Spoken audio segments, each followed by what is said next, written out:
Oh,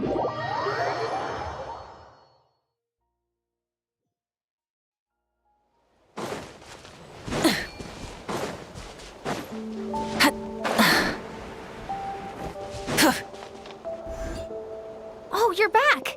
How did it go? Find anything? Nothing substantial, unfortunately. But we had the weirdest experience. So I take it that the war's still on? That's okay. I just wasn't sure, because things seemed to be at a standstill while you were gone. The Abyss Order hasn't attacked us, and since we don't know what they're planning, we haven't made a move either. In a word, it's a stalemate. The guards have been keeping watch around the clock, but for everyone else, you wouldn't even know we're at war. Huh. Really makes you wonder what the Abyss Order's thinking. I was wondering, Traveler, if you have the time, could you go and pay a visit to the guards? They've been working a pretty demanding schedule. I was gonna go see them myself, but I'm sure they'd appreciate a visit from the greatest hero of our time. Oh, but you're a great hero too, Ian-san. Great. Thanks, you two.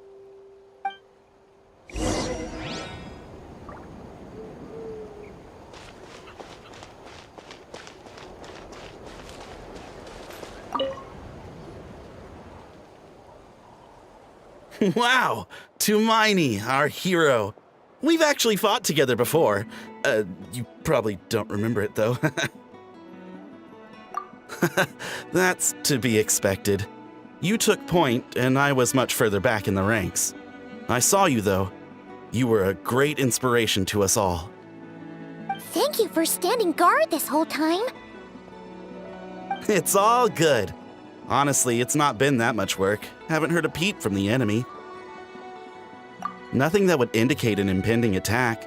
I've spotted a bunch of Abyss Order operatives, but they weren't acting hostile, just hanging around. There were even moments when they seemed to be meditating. At least, that's what it looked like to me. Maybe it's part of their religion or something. Out of an abundance of caution, I asked some shamans from the tribe to take a look and see if there was anything nefarious at work. But they didn't sense anything untoward, so we just put it down to religious ceremony and left them to it. Huh. Interesting. Oh well, the more time they spend meditating, the less time they spend trying to beat us to a pulp. Well, the shamans didn't raise any concerns, so how bad could it be? As far as I'm concerned, so long as they don't pose an active threat, they can do all the cult worship activities they want. Besides, as soon as everything's in place and we're ready for an all-out offensive, there'll be no match for us. Huh. Sounds like morale is pretty high. Guess there's strength and confidence in numbers. Let's keep going, Traveler.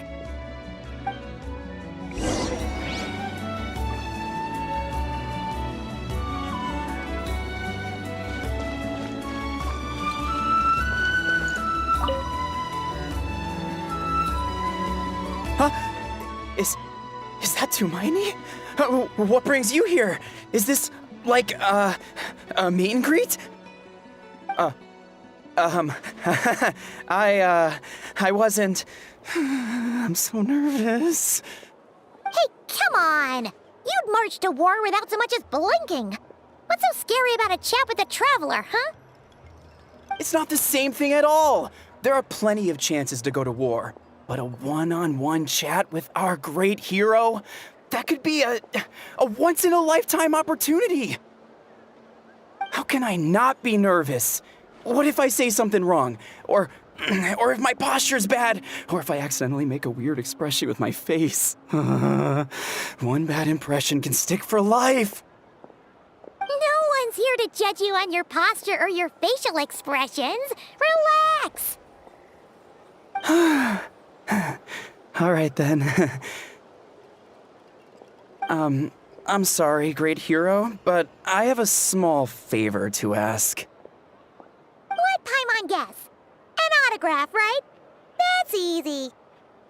May I challenge you to a fight? What? How can you be so audacious and so sheepish at the same time? Huh. Paimon's starting to think your nervousness is all just an act. No, of course not. I just figured that if I don't ask now, I'll regret it for the rest of my life. But I am still on patrol, so please, Great Paimon, if you wouldn't mind taking over for me for just a few minutes? Ugh, again with the sheepish audacity. Just pick one or the other, will you? Woohoo!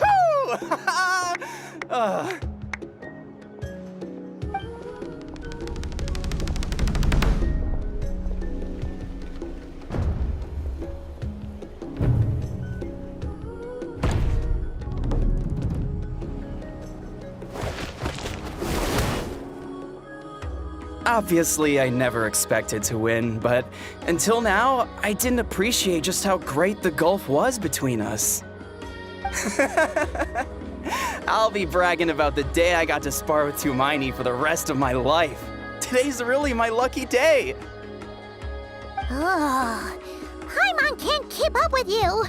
Your tone has changed all over again. Now you've had a spar with the Traveler. What gives? Well, some people connect through conversation, but we warriors bond by sparring. And now that I've had a bout with the hero, we're no longer strangers. Nothing to be nervous about anymore. Okay. Well, to each their own. But Paimon's still gonna stick to conversation. Not at all. We haven't spotted any new enemy movements. As Paimon expected, nothing here either. Let's do... You're back. So, did the guards find anything?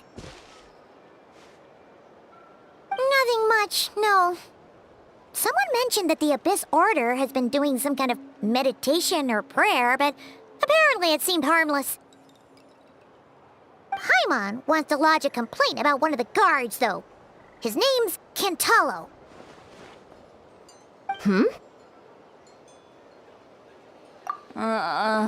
Traveler?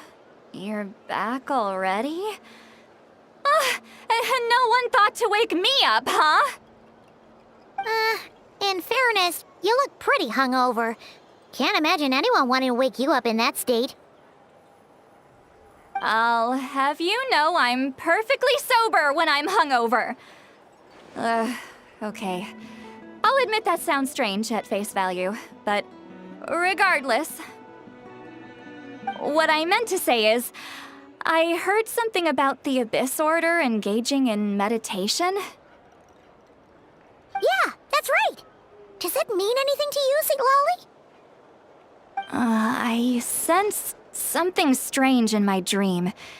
It was vague, but it seemed as if some noise had found its way into Natlan's ley lines. Oh, what does that mean? Hard to say.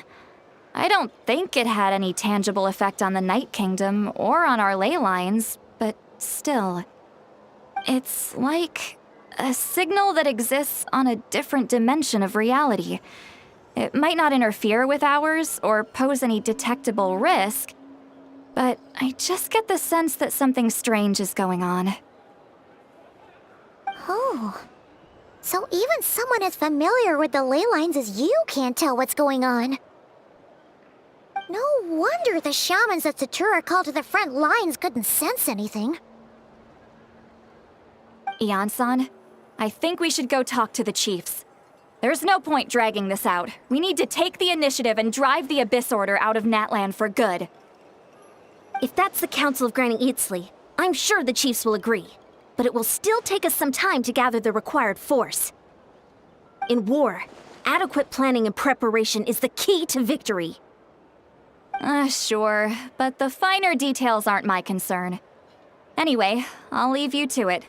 Just remember to come find me when you're ready to talk to the chiefs. Oh? Sure, what is it?